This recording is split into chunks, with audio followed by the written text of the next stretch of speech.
सह्याद्रीच्या जंगलात लपलाय एक असा प्राणी जो दिसतो कुत्र्यासारखा मात्र ताकदीत वाघालाही टक्कर देतो। हा आहे काळा रानकुत्रा, मेलेनिस्टिक। तब्बल 88 वर्षांनंतर सह्याद्रीत दिसलेला हा दुर्मिळ प्राणी मोठमोठ्या प्राण्यांनाही आव्हान देतो। पाहूयात त्याची एक झलक या व्हिडिओमध्ये। सह्याद्री म्हणजे जैवविविधतेचा एक अनमोल खजिना। यात सापडलाय एक काळा रानकुत्रा, तोही तब्बल 88 वर्षांनंतर। असा रानकुत्रा 1936 मध्ये तामिळनाडूत दिसला होता। हा रानकुत्रा दिसतो छोटा, मात्र कळपात असतो तेव्हा तो गव्यासारखा बलाढ्य प्राण्याचाही फडशा पाडू शकतो। कुओन अल्पिनुस असं या रानकुत्र्याचं शास्त्रीय नाव आहे, कारण त्याच्या शरीरात मेलेनिन रंगद्रव्य जास्त आहे।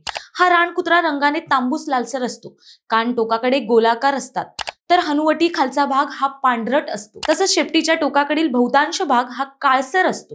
रानकुत्र्याची उंची 43 ते 45 सेमी पर्यंत असते, तर शरीराची लांबी 3 फुटापर्यंत असते। नराचे वजन 20 किलोच्या आसपास असतं, तर मादीचं वजन नरापेक्षा कमी असतं। मादी एका वेळी 4 ते 6 पिल्लांना जन्म देते। जानेवारी ते फेब्रुवारी दरम्यान पिल्लं पाहायला मिळतात।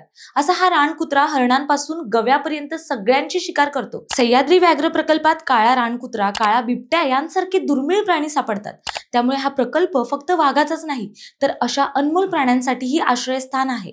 माहिती आवडली असेल तर कमेंट्समध्ये नक्की कळवा आणि अशाच नवनवीन व्हिडिओ पाहण्यासाठी प्रहार न्यूज लाईन चॅनलला लाईक, शेअर आणि सबस्क्राईब करायला विसरू नका। धन्यवाद।